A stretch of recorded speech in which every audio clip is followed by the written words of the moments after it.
Hello my friends and welcome back. Thank you very much for being with me again today. I posted a video today on an issue referring to Dmitry Medvedev of Russia, former president of Russian Federation, who stated that if Ukraine attacks Crimea, Ukraine should be ready to face the Judgment Day, and there will nobody will be safe and have time to hide in Kiev, something like that. That's a very, very tough statement. And again, I say this, the Russians, especially Medvedev, who was until about 3 months ago, he was considered to be the most pro-Western politician in the official in Putin's entourage. And nevertheless, as I said, Russians have a high degree of consistency. They have a high grade of consistency, and that means that what they say they do, because that's what they proved so far. So when they say something, I would personally take it into consideration very seriously. I would not joke about it, but it seems like the Westerns is like they are daring Russia to do stuff. So the same thing in this war. Russia told them, if you do this, this is the red line right here. Told them like 5 times, don't do it. Don't test our patient. They said, don't do it with Ukraine. Don't do this. Let's talk. Let's do this. And then the other guys is like they didn't care. I said, just tough talk. It's just macho and all this masculinity and toxic and blah blah blah, and we are here. So it's like they dared the Russians to act, because it's what they were waiting for, they were wishing for. So now we have this guy, this president of Ukraine, that we have here, saying something as a reaction to what Medvedev said. This article comes from Ukraine Forum. From over there is the 18th, today is the 17th. So the article is from the 18th of July, which is in Europe already is 18. Zelensky on not so sober statement by Russia's Medvedev. And then I'm quoting, no one falls for Judgment Day threats. So this is what this guy who is in charge of the Ukrainian people and the Ukrainian nation, Zelensky. So, and I'm starting this little article. No one accepted the intimidation by Russian politicians about the alleged Judgment Day for Ukraine.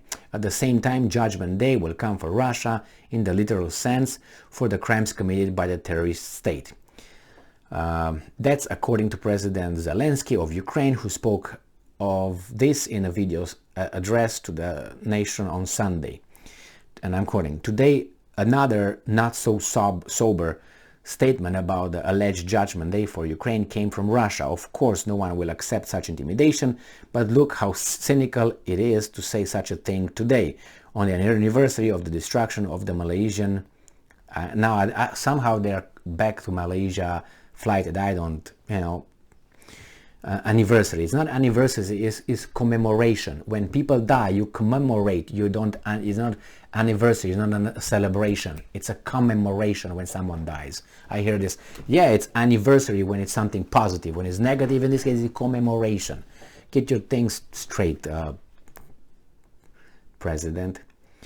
All right. So I'm not going to go into this where he says all that. He says this will be a Judgment Day for Russia, not in figurative sense, not as some loud statement, but literally the president emphasized. The head of state noted that as of 7 p.m. today, Russia has already used more than 3,000 missiles and an infinite, that's without end, of artillery and other projectiles, infinite number of artillery and other projectiles against Ukraine. Zelensky assured that all Russian war criminals will be held accountable. I hope all, not only Russians, all. But if we're at it, let's go back a little bit. Some are still alive. Remember 1999 Yugoslavia? And I bring that back all the time. Okay, let's bring those. Some of them are still around. All right. So this is what this guy says. Now, let me make a little analogy here. Let's say you are the so maybe let's go with a straight example. You are the national security advisor or in charge of that department, or maybe you're the Secretary of State of the United States of America, and the intelligence services tell you that there are threats that some terrorists plan on hitting high buildings somewhere in the United States, and you say, come on, man, why so sober? I mean, it's not sober. Come on, just get real with these things, because we don't care. I mean, come on, those are terrorists. Those are just extremists. Don't pay attention.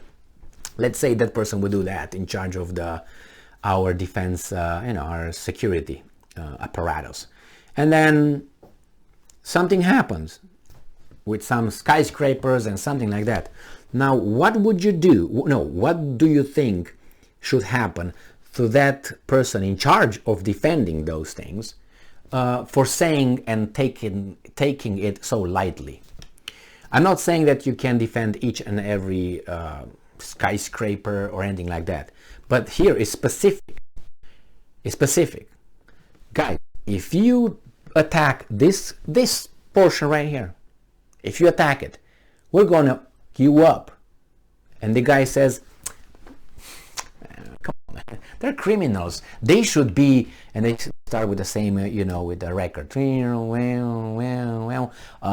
Let's, those are criminals. They should be brought to justice. Don't pay attention. What if it happens? When it happens? What about that? What would you do, the leader of the nation of Ukraine? What would you do? What will you do? You will say, I told you so? Or the rest are going to say, hey, boy, what happened? I mean, where is he going to be promoted? Because usually these guys are promoted. Look at Condoleezza Rice, for instance. When you up in the government over there and you high enough, you don't get demoted, you get promoted. So where this guy can be promoted? To heaven? just thinking. So this guy is making this kind of statements. He should shut the fuck up. All right, let's put it this way, or at least say something. Okay, maybe crazy people are there. It's not gonna be us. Or I would say, you know what? Maybe you guys deserve it because this is what you did. I would try to not like, oh, don't worry about it. They're just bluffing here. I mean, they're the bad dudes and so on. Is that how you do it? I will hold this guy accountable if that happens and the Russians are flattening the nation of Ukraine and Kiev. He was not serious about it. It's a threat. That's his job, to protect his people. It's like here you have the police officer and someone gives him a tip. Hey, look, police officer, that guy said that if someone, listen to the music about 10:30 p.m. In the neighborhood, he's just going to use his bazooka and blow the house off. And the guy said, come on, man, that's a joke. That guy is just funny. Do you think that would have implication on the police officer who said this if that happens? Or is just going to say, hey, it's okay, officer, let's promote you. He is going to be right there, boom, in jail and pounded by his inmates, friends, boyfriends. Thank you very much for being with me again today. Stay strong, stay smart. These guys are playing with Ukraine, are playing with the nation, It's like they dare these guys up because they don't care. It seems like they don't really care. How else can you take this? Unless you're very low IQ and don't get it. You just follow orders from across the French channel. English channel, my bad. Or from Zimbabwe across the Atlantic. What the hell? Thank you very much for being with me again today. Stay strong, stay smart, look for the truth, and be just.